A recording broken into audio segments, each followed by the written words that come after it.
Hello friends, welcome to one style cooking. நாம் இன்றைக்கி பார்க்க போகிற ரெசிபி என்னென்னு பார்த்தீங்கன்னா, ரொம்பவே ஹெல்த்தியான முறையில் ஒரு சூப்பரான ராகியில் செஞ்ச ரிப்பன் பக்கோடா தாங்க பார்க்க போகிறோம். எப்படி இருக்குது பாருங்கள், ரொம்ப கிறிஸ்பியாக இருக்கும், சட்டுன்னு ஈஸியாக செஞ்சிடலாம். நம்ம ரிப்பன் பக்கோடா பலகாரங்கள்லாம் செய்ய தெரியாதவங்க கூட அவ்வளோ ஈஸியாக செய்யலாம். ரொம்ப நல்லாயிருக்கும், கிறிஸ்பியாகவும் இருக்கும், குயிக்காகவும் செஞ்சிடலாம். ஸோ வாங்க எப்படி ஈஸியாக டேஸ்டியாக இந்த ஹெல்த்தியான ராகி ரிப்பன் பக்கோடா எப்படி செய்யலாங்கிறத பார்க்கலாம். வீடியோக்குள்ளே போகிறதுக்கு முன்னாடி கீழே உள்ள ரெட் கலர் சப்ஸ்கிரைப் பட்டனை கிளிக் பண்ணுங்கள். கூடவே பக்கத்தில் உள்ள பெல் ஐக்கானையும் கிளிக் பண்ணுங்கள். அப்போ தான் நான் போடுற வீடியோ எல்லாமே உடனுக்குடன் உங்களுக்கு தெரிய வரும். வாங்க இப்போ வீடியோக்குள்ளே போகலாம். இன்றைக்கி ராகி மாவு வச்சு நம்ம ரிப்பன் பக்கோடா பண்ணுறதுக்கு 1 கப் அளவு ராகி மாவு எடுத்திருக்கேன். கூடவே ஒரு 2 ஸ்பூன் அளவுக்கு அரிசி மாவு. ரிப்பன் பக்கோடா பண்ணுறதுக்கு நம்மளுக்கு கடலை மாவோட அளவு வந்து கம்மியாக தான் இருக்கணும். ஸோ நான் வந்து இன்றைக்கி 1 கப் அளவு ராகி மாவு எடுத்தலையா, ஸோ அதுக்கு 1/4 கப் அளவு தான் வந்து நான் வந்து கடலை மாவு எடுத்திருக்கேன். நீங்கள் வந்து பொட்டுக்கடலை கூட கிரவுண்ட் பண்ணி கூட சேர்த்துக்கலாம். இதோட கொஞ்சமாக வெள்ளை எள்ளு, நம்ம ராகியோட கலருக்கு இந்த வெள்ளை எள்ளு வந்து ரொம்ப நல்லாயிருக்கும். கூடவே கொஞ்சமாக ஓமம் எடுத்துக்கோங்க, நல்லா வாசனையாக இருக்கும், டைஜஷனுக்கு ரொம்ப நல்லாயிருக்கும். அதையும் க்ரஷ் பண்ணி நல்லா சேர்த்துக்கோங்க. தேவையான அளவு உப்பு சேர்த்துக்கலாம். கொஞ்சமாக பெருங்காயத்தூள், கொஞ்சம் ஸ்பைசினஸ்க்கு ஒரு 1/4 டீஸ்பூன் போல் சில்லி பவுடர் ஆட் பண்ணியிருக்கேன். சில்லி பவுடர் தேவைப்பட்டால் யூஸ் பண்ணிக்கலாம், இல்லை அவாய்ட் பண்ணிக்கலாம். கொஞ்சமாக ஆயில் சேர்த்துக்கோங்க.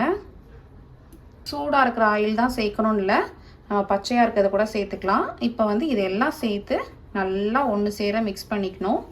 அந்த ஆயில் வந்து எல்லா இடத்துலையும் படுற மாதிரி நல்லா மிக்ஸ் பண்ணிக்கோங்க. பாருங்கள், நல்லா மிக்ஸ் பண்ணியாச்சு. இப்போ மாவு எடுத்து நல்லா நம்ம கையில் வச்சு பிடிச்சோம் அப்படின்னா நல்லா பிடிப்படுது பாருங்கள், உடச்சி விட்டது நல்லா உடப்படுது. ஸோ இந்த கன்சிஸ்டன்சியில் இருக்கணும் மாவு நம்மளுக்கு. இப்போ வந்து நம்ம கொஞ்சம் கொஞ்சமாக தண்ணி சேர்த்து நல்லா வந்து மிக்ஸ் பண்ணிக்கலாம். கொஞ்சம் கொஞ்சமாக சேர்த்து மிக்ஸ் பண்ணிக்கோங்க. பாருங்கள், இந்த அளவுக்கு நல்லா மிக்ஸ் பண்ணி எடுத்துக்கோங்க. நல்லா சாஃப்டாக இருக்குது. ரொம்ப டைட்டாக இருந்துச்சுன்னா உங்களுக்கு புளியறதுக்கும் கொஞ்சம் கஷ்டமாக இருக்கும். இது ட்ரை ஆகாமல் ஒரு பிளேட் வச்சு கவர் பண்ணிக்கோங்க. இப்போ ரிப்பன் பக்கோடா பண்ணுறதுக்கு இந்த மாதிரி அச்சு எடுத்துக்கோங்க. இப்போ உள்ளே ஃபுல்லாகவே வந்து பார்த்திங்கன்னா ஆயில் அப்ளை பண்ணியிருக்கேன். அதே மாதிரி இந்த மேலே ப்ரெஸ் பண்ணுறதுலையும் இங்கே ஃபுல்லாக ஆயில் அப்ளை பண்ணிக்கோங்க. இப்போ நம்ம மாவு ரெடி பண்ணியிருக்கோம் இல்லையா, அதை வந்து உள்ளே நம்ம ஸ்டஃப் பண்ணி புளிய ஆரம்பிச்சிடலாம். நம்ம ரெடி பண்ண மாவில் கொஞ்சமாக எடுத்துக்கோங்க. நம்மளோட உலக்கில் இந்த மாதிரி உள்ளே தள்ளிட்டு நம்ம வந்து மாவு புளிய ஆரம்பிச்சிடலாம். பாருங்கள், சூப்பராக வருது, நல்லா சூடாக இருக்குது. இப்போ இந்த ஸ்டேஜில் அடுப்பை வந்து மீடியம் ஃப்ளேமில் வச்சுக்கோங்க. டைரெக்டாகவே இதில் புளிஞ்சிடலாம்.